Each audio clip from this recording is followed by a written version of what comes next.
Hola a todos y bienvenidos desde la sede del COEM en esta ocasión a un nuevo capítulo de Formación en Corto. En esta ocasión tenemos el gusto de contar con el doctor Juan Andrés de Pablo y con la doctora María Manjón, que tienen una ponencia especialmente interesante para los profesionales, para los odontólogos, para los sanitarios, que es el tratamiento y los protocolos de actuación en pacientes con desórdenes de la coagulación, algunos un poco comunes, otros no tanto. Bienvenidos. Muchas Muchas gracias. gracias.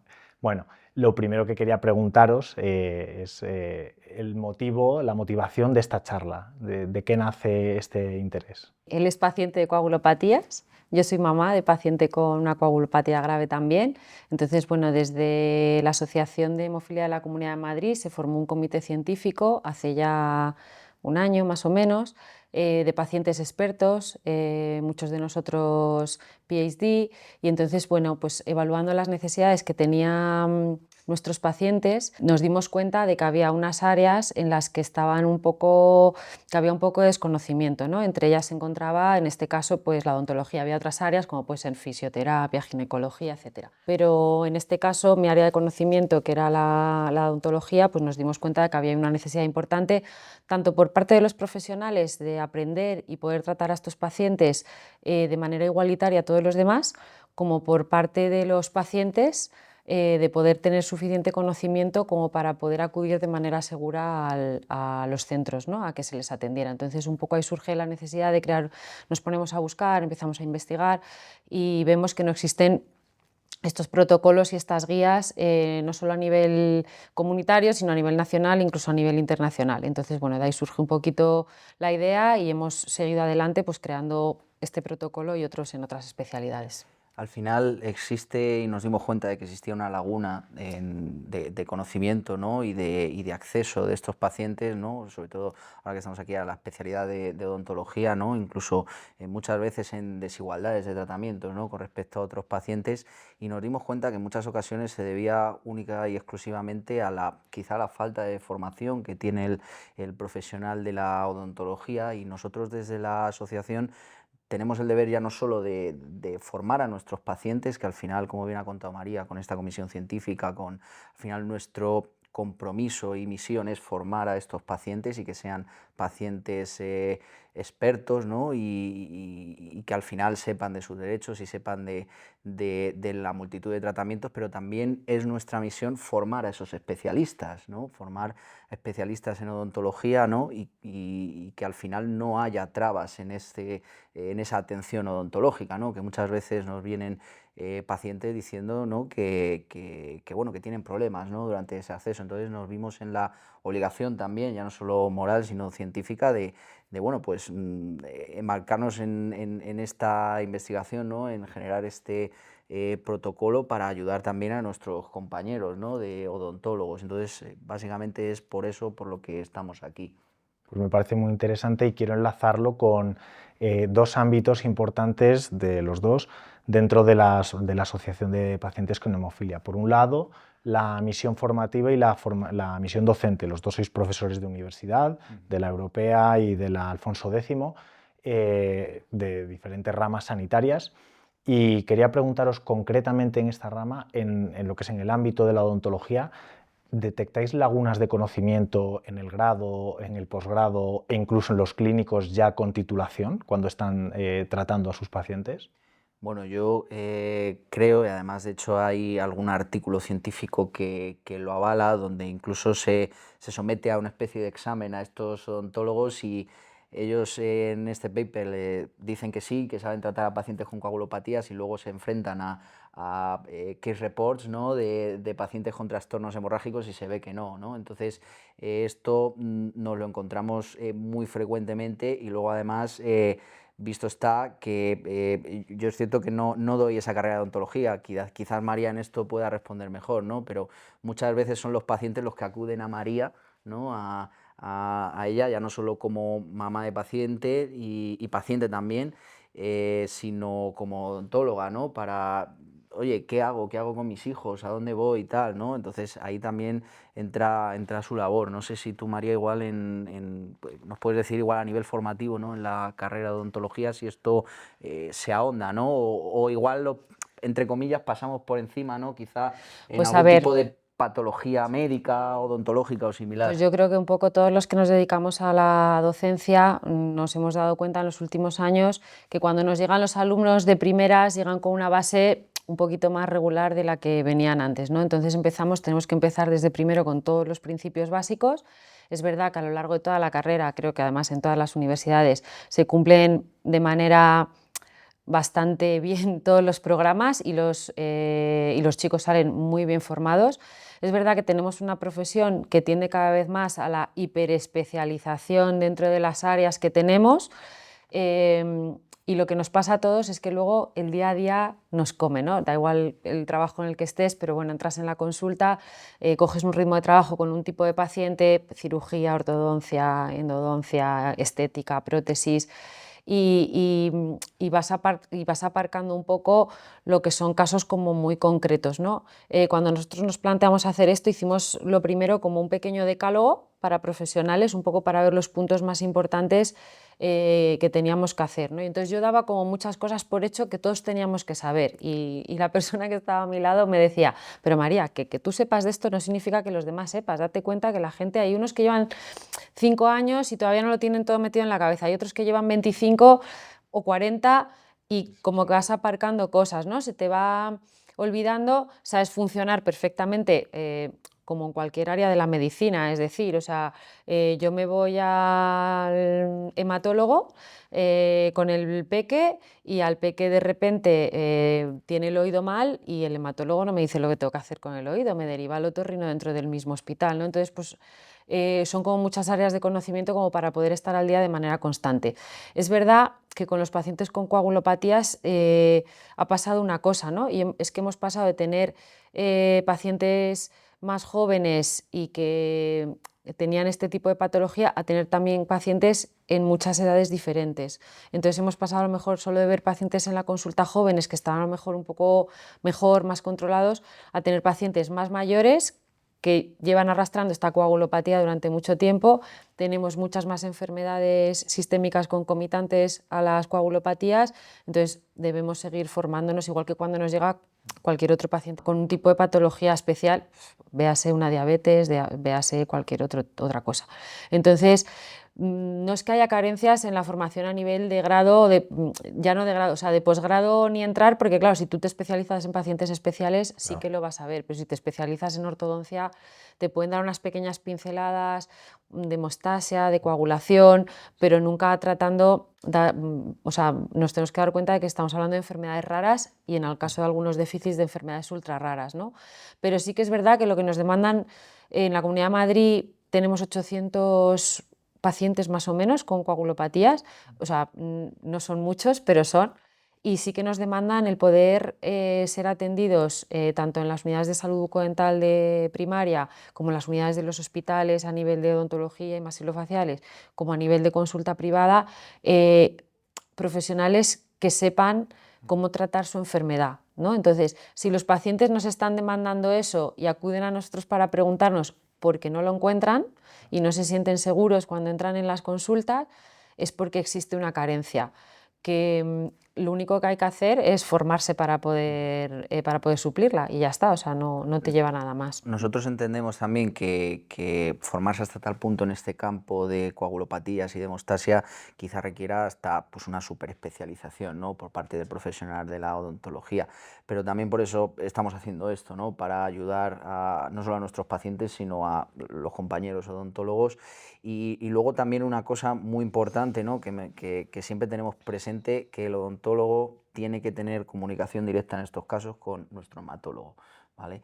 Y ver esas pautas de medicación, ver cómo controlar de la mejor manera esos sangrados, es decir, que haya una comunicación directa entre un tipo de profesionales y otros. Y es cierto que yo no sé si quizá vosotros tenéis esto más experiencia que yo no sé si eso se da en muchas ocasiones.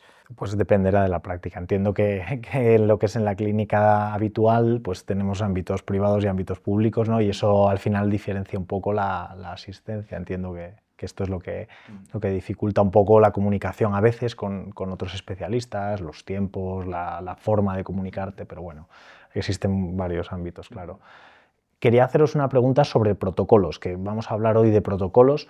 ¿Han cambiado, están cambiando los protocolos de tratamiento de estos pacientes? Pues muchísimo y yo creo que cada día nos pueden ir cambiando, porque básicamente eh, estos protocolos van a cambiar porque cambia la medicación, cambia el abordaje en el tratamiento de estos pacientes, que muchas veces debemos, digamos, guiarnos cuando hacemos esa consulta odontológica según el momento de nuestro tratamiento, según esos niveles de factor que tenga el paciente, que de eso dependerá si sangre mejor o peor. Entonces, ha cambiado mucho en los últimos años, incluso ahora mismo nuestras patologías tenemos alguna que ya tiene incluso acceso a algún tipo de terapia génica, y entonces ha cambiado por completamente los últimos 10 años, hablaríamos, y más que va a seguir cambiando, ¿no? Sí, bueno, nosotros cuando nos pusimos a mirar pues, estas carencias que nos demandaban en nuestros pacientes, empezamos a buscar guías y protocolos y las últimas publicaciones que encontramos databan del 2017, que claro, yo digo, esto fue hace 20 días, pero luego me pongo a contar Ha pasado años algo más de y han tiempo. pasado casi 10, ¿no? Y son de la World Federation. Entonces, bueno, han cambiado mucho, como dice Juan Andrés, por dos motivos. Uno, por el tipo de paciente, porque ahora mismo, como comentaba antes, tenemos pacientes prácticamente en todos los rangos de edad.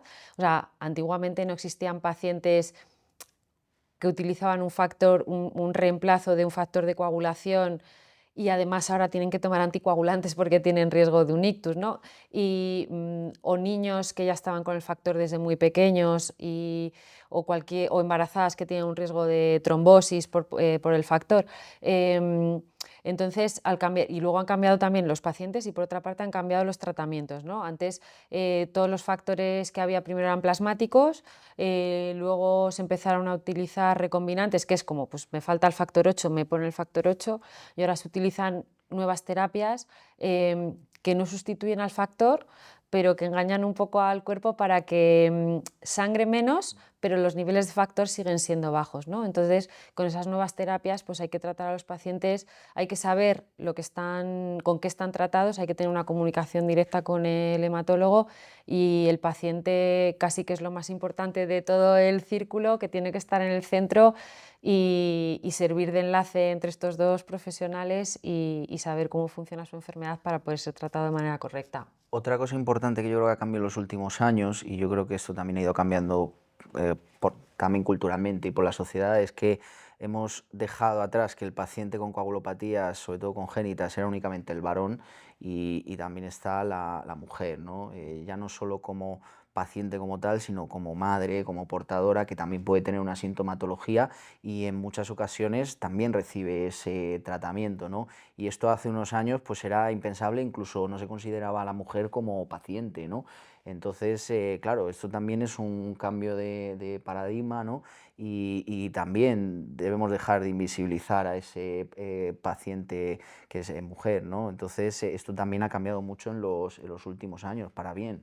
Pues me cuesta mucho, la verdad que con tanto conocimiento y de un tema tan interesante, tan de actualidad y con tanta relevancia para los pacientes, hacer algo de formación en corto, como corto.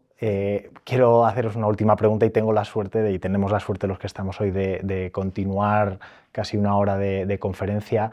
En investigación, los dos investigáis, en tu caso, Andrés, tienes una patente incluso.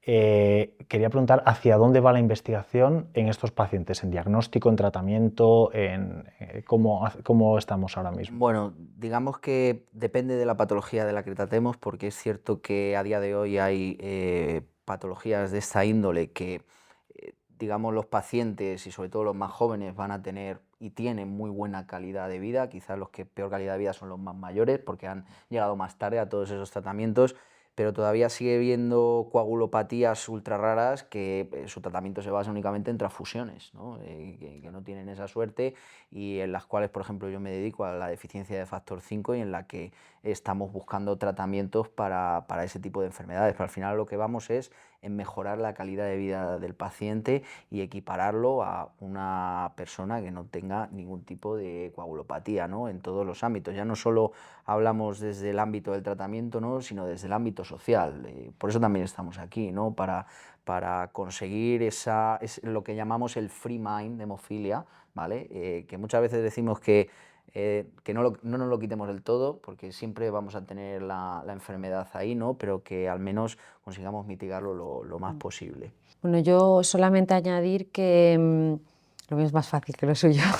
Existen como dos ramas, ¿no?, de investigación que además van muy pautadas por las guías también internacionales. Por una parte, como dice Juan Andrés, la investigación en nuevos fármacos que mejoren la calidad de vida de los pacientes.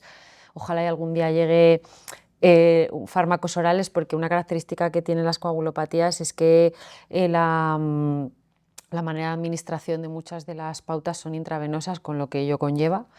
Entonces, por una parte está la línea de investigación en la que entran pues, muchos factores, desde las farmacéuticas, los grupos de investigación a nivel mundial, etc.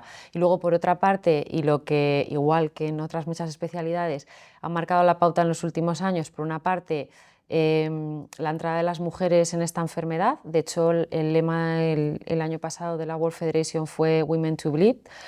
Y por otra parte, toda la parte emocional, toda la parte social, toda la parte de conseguir recabar información y generar el conocimiento para poder atender esas necesidades de los pacientes que hasta ahora estaban desatendidas, ¿no? En el ámbito social, en el ámbito psicológico, en el ámbito del dolor, en el ámbito de la culpa, en el ámbito de llevar una calidad de vida correcta, en el ámbito del miedo, de la ansiedad que generan tener todas estas enfermedades que tanto en estas como en otras enfermedades raras estaban pues como en otra esfera, ¿no?, completamente olvidados, y gracias a Dios pues bueno, ahora se han recuperado. Entonces, esas dos grandes ramas de investigación, nosotros ahora estamos pues con mucha encuesta, mucho estudio, etcétera, pues para poder recabar información y darle mayor conocimiento a nuestros pacientes y poder ayudarles. Y luego no olvidarnos nunca de que sí, está muy bien la investigación, pero las luchas al final por cada paciente, por cada socio desde la asociación también son importantes. Tenemos que estar ahí como asociación, ¿no? Llegar hasta donde la administración pública no llega, y ahí están nuestras luchas también, ¿no?, más allá de toda esta investigación, que también es importante, pero también es importante esa mamá o ese papá que te dice, oye, a mi hijo no le están dando la medicación, oye, he tenido un problema en el hospital o tengo limitaciones de acceso, ¿no? Eso también es importante y a día de hoy sigue ocurriendo, ¿no? Y para eso también estamos como asociación. Pues María, Juan Andrés, de verdad que encantado de vuestra labor. Muchas gracias por vuestra labor y muchas gracias por acompañarnos hoy en Formación en Corto y por acompañarnos hoy en la conferencia. Gracias. Os esperamos en la próxima Formación en Corto. Muchas gracias por estar ahí y hasta la próxima. Muchas gracias por todo.